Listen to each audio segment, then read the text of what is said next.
से फायदा ये होगा कि जो दूसरी हमारी आने वाली नस्ल है, जब वो देखेगी कि नशेड़ियों की हमारे माशरे के अंदर इतनी सख्त मुखालफत है, तो फिर वो इबरत की वजह से उस रास्ते नहीं जाएंगे।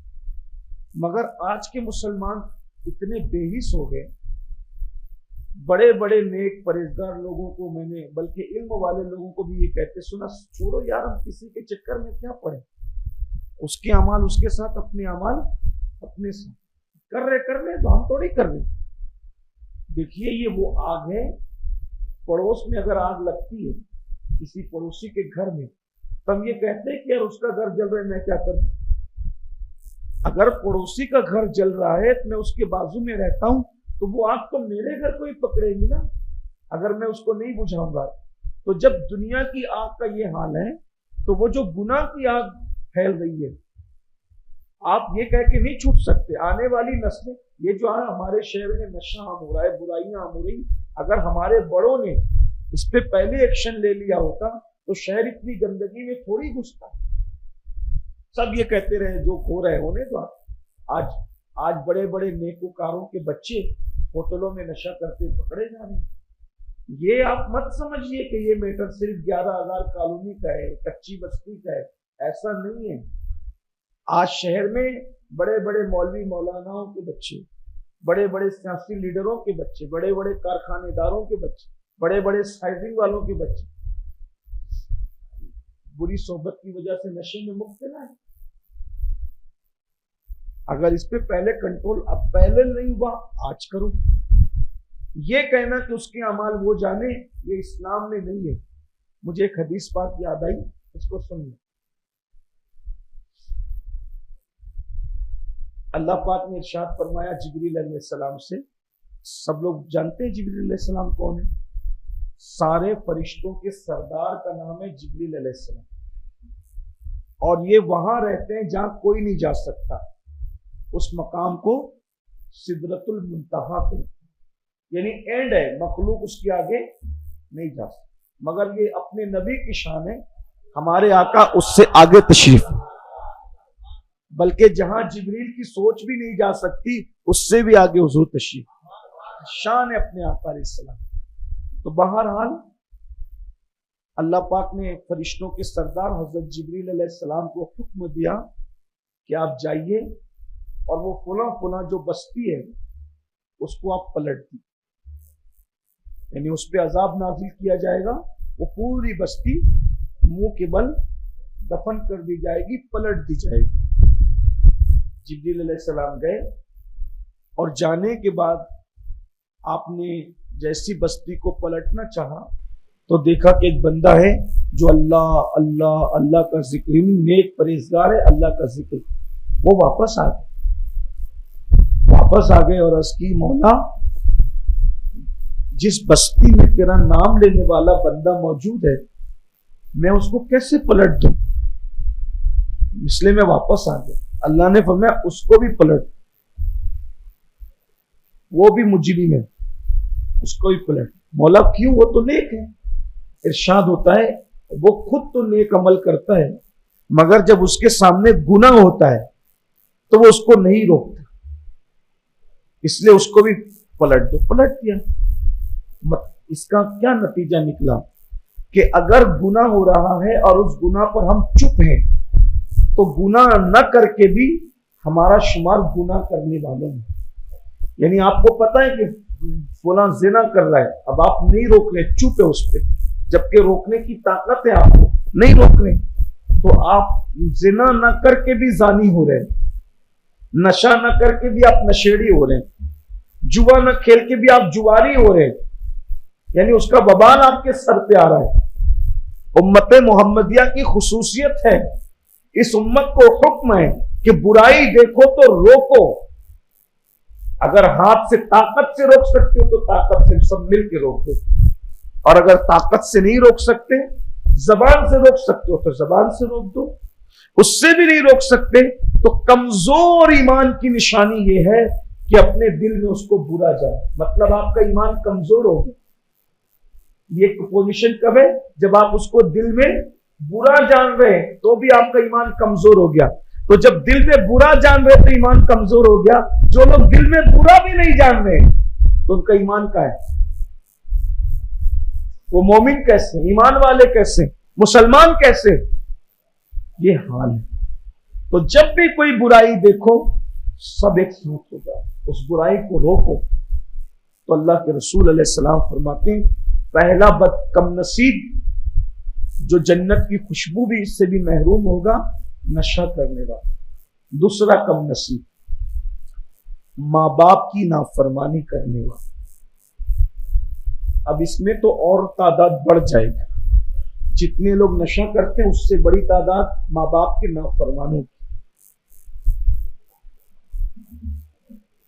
एक बात आपको बताता हूं, आपको हैरत हो,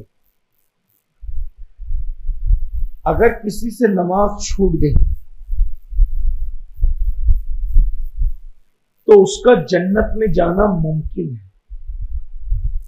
बहुत ख्याल से सुनो, यानी अल्लाह न करे जैसे कोई सुस्ती गफलत की वजह से नमाज नहीं, हालांकि जो नमाज नहीं पढ़ता है अल्लाह पाक उसको दुश्मन की हद तक बुरा जानता है, लेकिन बहरहाल फिर भी ये इस्लाम का कानून और दस्तूर है कि अगर अल्लाह न करे नमाज छूट गई, उसकी छोड़ी नहीं, छूट गई, तो मुमकिन है, इम्कान है कि अगर अल्लाह चाहे तो उसके नमाज छोड़ने के अमल को अल्लाह माफ कर देगा, वो जन्नत में जा सकता। अल्लाह न करे किसी से और कोई गुनाह हो गया, कोई और गुनाह, तो भी उसके जन्नत में जाने के इम्कानात बाकी रहते हैं। लेकिन ये जो गुनाह है माँ बाप की नाफरमानी, माँ बाप का नाफरमान जन्नत में नहीं जा सकता। अब आप कहेंगे नमाज छूट गई, कोई और गुनाह हो गया तो आदमी जन्नत में कैसे जाएगा? तो उसका एक तरीका है।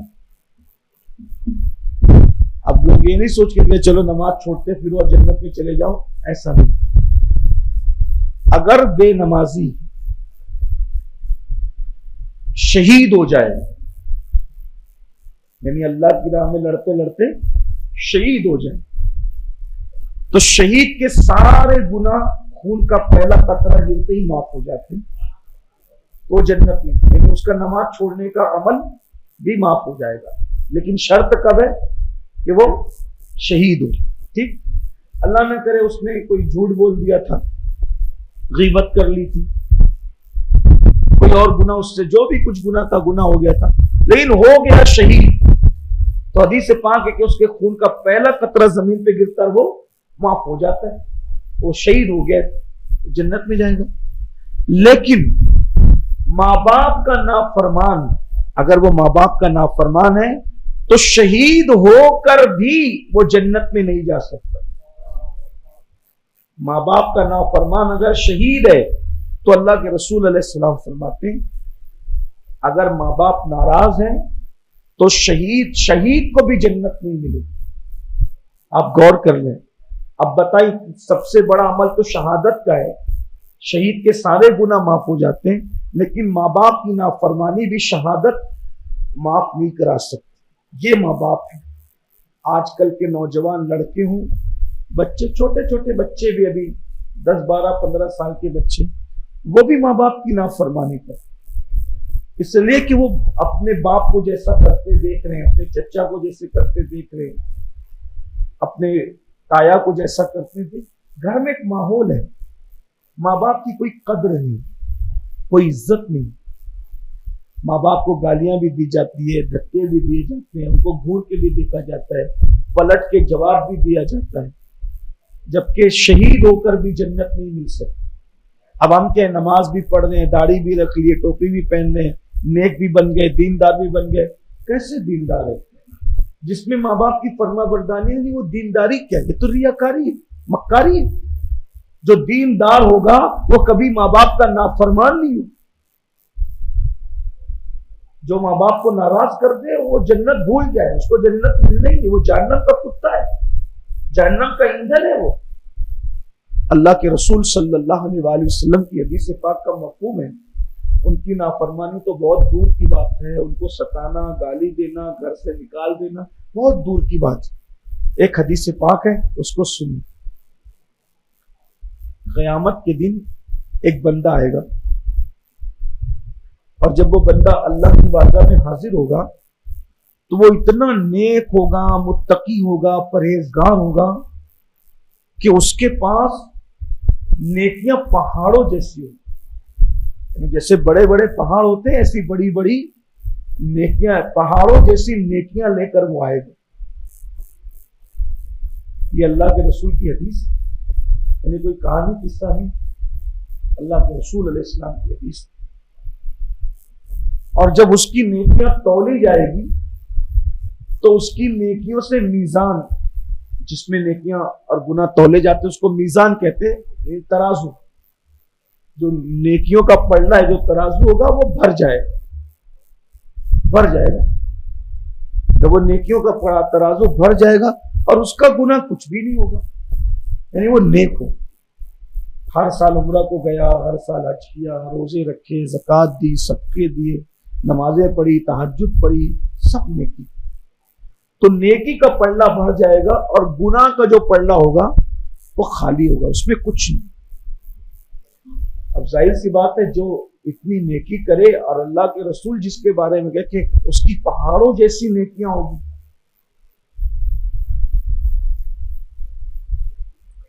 और उसके गुनाह कुछ भी नहीं होंगे, तो वो कितना खुश होगा अपनी नेकियों को देख।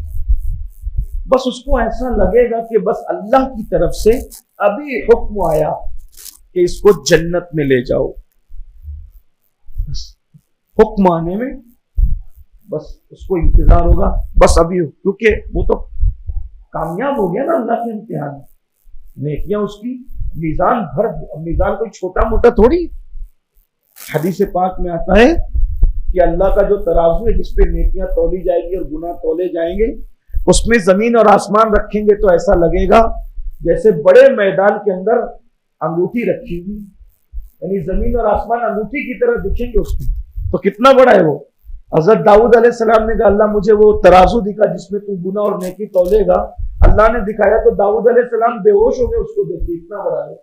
अल्लाह के पैगंबर बेहोश हो गए, इतना बड़ा तराजू देख। सोचो कितना बड़ा होगा। और वो नेकियों से भर जाएगा। कितनी नेकियां की होगी उसने कि तराजू भर देगा, गुनाह कुछ भी नहीं होंगे। बस अभी हुक्म आया कि जन्नत में जाना है, उसी का इंतजार था। उतने में छोटा सा कागज का टुकड़ा, छोटा सा ऐसे उंगली के पूरे के बराबर कागज का टुकड़ा उसके गुनाह के पल्ले में गिरेगा। और जैसे ही वो कागज का टुकड़ा गुनाह के पल्ले में गिरेगा तो उसकी सारी नेकी हल्की हो जाएगी और गुनाह का पल्ला भारी हो जाएगा। अब उसकी नेकी पे उसका गुनाह भारी हो जाएगा। अल्लाह फरमाएगा, इसको मुंह के बल घसीटो और ले जाके जहन्नम में फेंक। इसकी सारी जिंदगी की नेकी बर्बाद हो गई। इस छोटे से कागज के टुकड़े पे जो लिखा हुआ गुनाह है, एक ही गुनाह लिखा है, बस एक गुनाह, दूसरा गुनाह नहीं है इसके नाम है। इस एक गुनाह ने सारी जिंदगी की नेकी को हल्का कर दिया। जब वो बंदा नाकाम हो गया, एकदम कामयाबी के दरवाजे में पहुंच के उसको भगा दिया गया नाकामी की तरफ, वो कहेगा ठीक है जो अल्लाह का फैसला है मुझे मंजूर है, लेकिन इतनी बड़ी बड़ी नेकियां मैं पहाड़ों जैसी लेकर आया, इस छोटे से कागज के टुकड़े पे लिखा क्या है जिसने मेरी सारी जिंदगी की नेकी को हल्का कर दिया।